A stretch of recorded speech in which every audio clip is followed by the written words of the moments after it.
नमस्कार मित्रांनो, मी सुशील भेकरे आपला ट्रॅव्हल व्हिडिओ आपले स्वागत करतो. ट्रॅव्हल व्हिडिओच्या एका नव्या भागात. आज आहे 27 सप्टेंबर. आमचा गावचा दुसरा दिवस आहे. गेले 2 दिवस भयंकर पाऊस पडतोय. पूर्ण ढगाळ वातावरण, काय अगदी जून जुलैसारखं पावसाळी वातावरण आहे.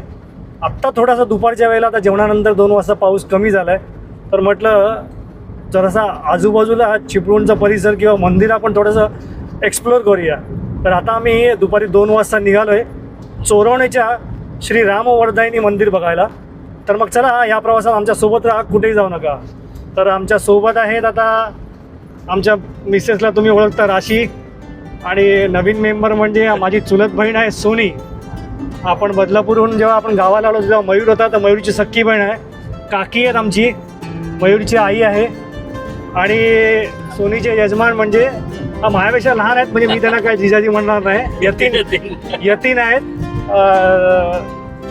ते ड्राईव्ह करतात आहे, त्यांनी गाडी घेतली आता आपली. तर म्हटलं चला जाऊया आता आपण ह्या प्रवासावर. भेटूया काय दिसतंय गमती जमती, तिकडचा परिसर वगैरे आपल्याला कसा दिसतोय, काय दिसतोय. चिपळूणला जाताना मुंबई गोवा हायवेवरती बहादूर शेख नाका येतो. बहादूर शेख नाकाच्या अलीकडे वाशिष्ठी नदीवरचा ब्रिज येतो. त्या ब्रिजच्या 100-150 मीटर अलीकडे एक फाटा जातो, जो आहे कळंबस्ते फाटा.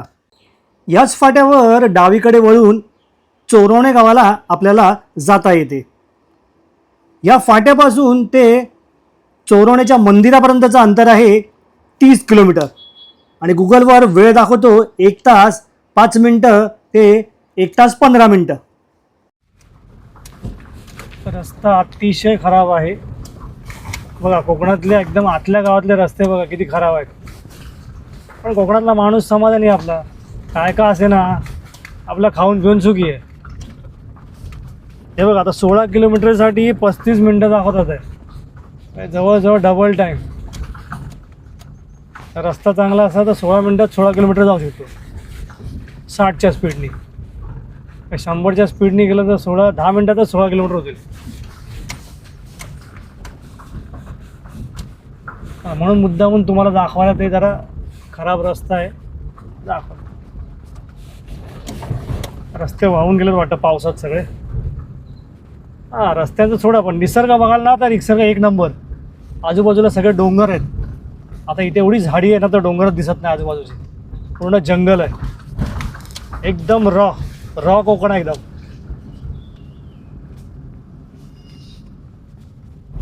पक्ष्यांची ते बघा, पक्षी बघा कसा उडाला. शांतपणे ऐकलं तर पक्ष्यांचे आवाज पण ऐकू येतील. अरे मस्त पक्षी होता, एकदम वेगळ्या कलरचा.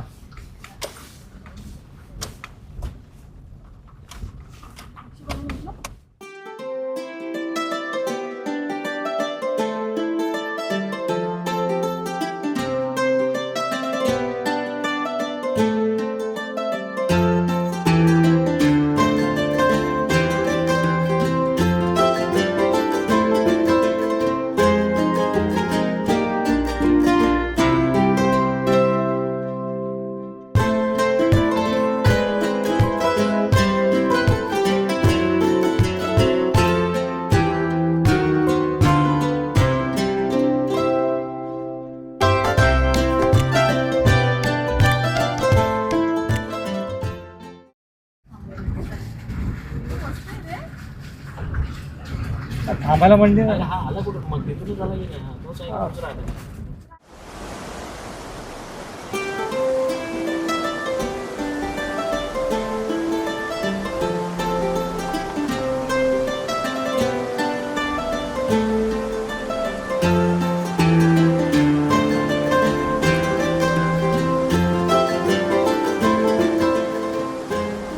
गाव अगदी सह्याद्रीच्या कुशीत, म्हणजे सह्याद्रीच्या डोंगर रांगामध्ये वसलेलं आहे. या डोंगर रांगा क्रॉस करून आपण जर पलीकडच्या बाजूला गेलो तर आपल्याला कोयनेचं बॅक वॉटर्स दिसेल. चोरवणे गावामध्ये म्हणजे अगदी सह्याद्रीच्या डोंगर रांगाच्या अगदी शिखरावर एक मंदिर आहे, नागेश्वर मंदिर. हा ट्रेक फार अवघड मानला जातो. जर आपण डोंगराच्या शिखरावर नागेश्वर मंदिरात पोहोचलो ना, तर कोयनेचं विस्तीर्ण खोरं आपण पाहू शकतो. एवढाच बोर्ड तेवढाच सेम लावलाय.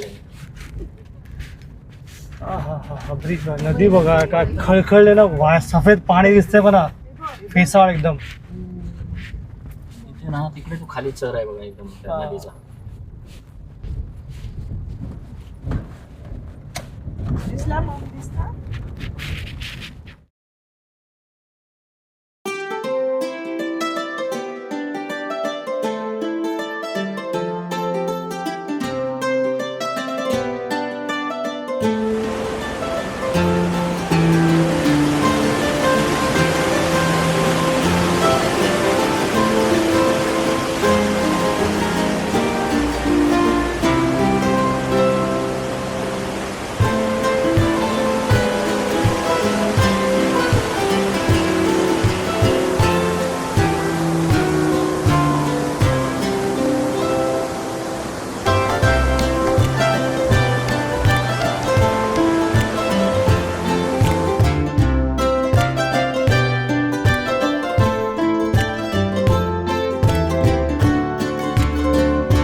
मंदिरात पोहोचल्यानंतर तेथील ग्रामस्थ आणि गावकरी प्रत्येक भाविकाची अगदी मनापासून चौकशी करत होते आणि त्यांनी तिथे आलेल्या प्रत्येक ग्रुपचा शाल आणि श्रीफळ देऊन सन्मान केला.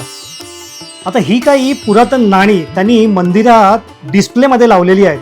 मला श्री सतीश शिंदे यांनी अशी माहिती दिली की त्यांच्या आजोबांनी ही सगळी नाणी जमा करून ठेवली होती आणि त्यानंतर आता आजोबांचं निधन झाल्यानंतर या आजच्या पिढीला ही नाणी सापडली.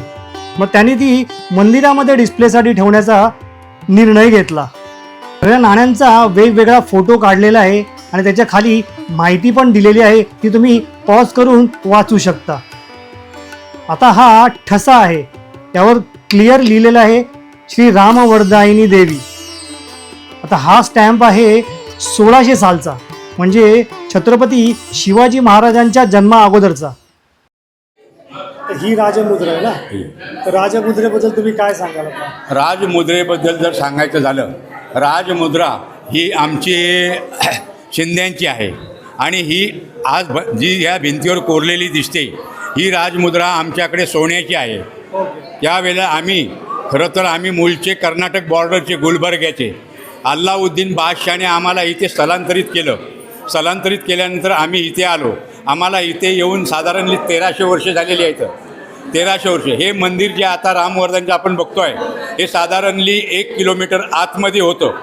तिथे ते जवळजवळ 1200 वर्ष तिथे मंदिर होतं. आज जे बघतोय ते हे 1935ला हे मंदिर इथे आणलं. इथे आणण्यामागचा उद्देश असा झाला की हे वाशिष्ठी नदीच्या पात्रावर होतं. अतिवृष्टीने नदीने दर खोदली व अतिवृष्टीने ते खोदल्यामुळं लोकांच्या निदर्शनास आलं, रात्री बेरात्री जर हे मंदिर नदीचं अतिवृष्टी झाली आणि मंदिर वाहून जर गेलं तर करायचं काय. त्याच्यामुळं काय झालं माहिती आहे का, त्याच्यामुळे गावाने ते मंदिर इथं 1935ला आणलं. 1935ला हे मंदिर इथं आणल्यानंतर काय आता बराच कालावधी इथे गेला. तर गेल्या जवळजवळ 18-19 वर्षापूर्वी गावातील ग्रामस्थ आणि मुंबईकर हे आम्ही एकत्रित बसलो आणि ह्या मंदिराचा जीर्णोद्धार करण्याचा निर्णय घेतला. आणि गावकऱ्यांनी खरं म्हटलं तर सांगायचं झालं तर ग्रामीण पातळीवरचे जे लोक असतात ते मुंबईकरांना कधी जवळ करत नसतात, पण माझ्या गावातील जे ग्रामस्थ होते त्यांचा विश्वास आम्ही जिंकला आणि विश्वास जिंकल्यामुळं ग्रामस्थ आणि मुंबईकर एकत्रित आलो आणि ह्या मंदिराचा जीर्णोद्धार करण्याचा निर्णय आम्ही घेतला. आणि तो निर्णय घेतला तो सर्वांमते घेतला, ग्रामस्थ आणि मुंबईकर. आणि खरं तर हे गाव फार छोटं आहे, 100 घराची वस्तीसुद्धा नाही. आणि 100 घराची वस्ती नसताना हे मंदिर बांधायचं कसं असा आम्हाला आमच्यासमोर फार मोठा हे होता, घन प्रश्न होता. आणि घन प्रश्न असल्याकारणाने इथे वैशिष्ट्य आहे की पाषाणामध्ये कळे लावले जातात. मग पाषाणामध्ये कळे जेव्हा लावताना इथे मारुती मंदिरमध्ये आम्ही बसलो होतो, त्यावेळेला माझे वडील हयात होते. आम्ही ग्रामस्थांनी सांगितलं की देवीला विचारा हे मंदिर जर पाषाणात बांधायचं असेल तर हे होईल का. ते देवीने सांगितलं, डाव्या उजव्या कळ्याने सांगितलं की हे मंदिर होईल. मग एवढं सांगितल्यानंतर आम्ही मुंबईकर आणि ग्रामस्थ देवीने जर सांगितलं मंदिर होईल तर ते करण्याचा निर्णय आम्ही घेतला. त्याच वेळेला तो निर्णय घेऊन आम्ही त्याचं नियोजन केलं आणि नियोजन करता करता बघता बघता या मंदिराला बांधकामाला 10 वर्षे गेली. 10 वर्षे जाण्यामागचं कारण एवढंच होतं की लोकसंख्या कमी, 100 घराची वस्ती नसताना 2.25 करोडचं मंदिर बांधायचं म्हटलं तर फार मोठा विषय होता. परंतु तो त्या देवीने अपुरा ठेवला नाही, पूर्ण केला. आणि पूर्ण केल्यानंतर हे फार मोठं एक आमच्यासमोर की आमच्या ह्या गावासमोर हे उभं झाल्यानंतर एवढं का म्हणजे इथे जी आज जनता येते हे पाहण्यासाठी जे येते हे आम्ही कोण नाही आहे, आम्ही तिचे सेवक आहे, सगळं ती आमच्याकडनं करून घेते अशा पद्धतीचं हे आहे. खरं तर ही रामवर्धायनी मंदिर हे पुरातनकालीन रामवर्धायनी मंदिर, पण पुरातनकालीन रामवर्धायनीपासून इथे एक वैशिष्ट्य आहे की रामवर्धायनी जरी असली तर तिचं एक वैशिष्ट्य आहे की हाकेला धावणारी, नवसाला पावणारी अशी ती रामवर्धायनी आहे. मग तिथे काही असो, एखाद्या स्त्रीचा जर तिला मूल होत नसेल तर या ठिकाणी नवस केला जातो आणि विश्वास बसतो लोकांचा.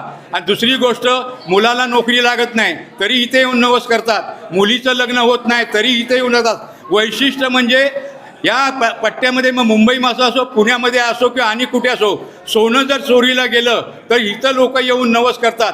भले ते 2 वर्षांनी, 5 वर्षांनी, 10 वर्षांनी त्या माणसाला ते परत मिळतं. हे वैशिष्ट्य आहे. म्हणून तिला म्हटलं जातं हाकेला धावणारी आणि नवसाला पावणारी अशी ही रामवर्धायनी आहे.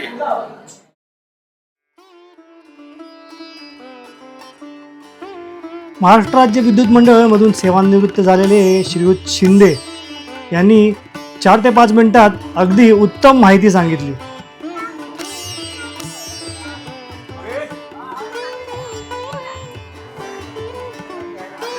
शार्वी, टाटा कर. हाय, कुठे आली तू? कुठे आली? देवीच्या मंदिरात आलो.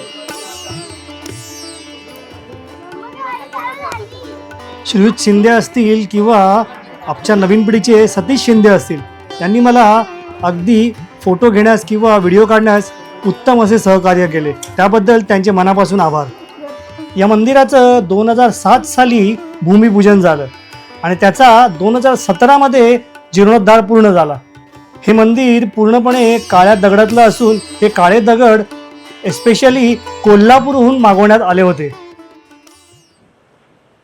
अगर धरती पर कहीं स्वर्ग है तो यही है, यही है, यही है.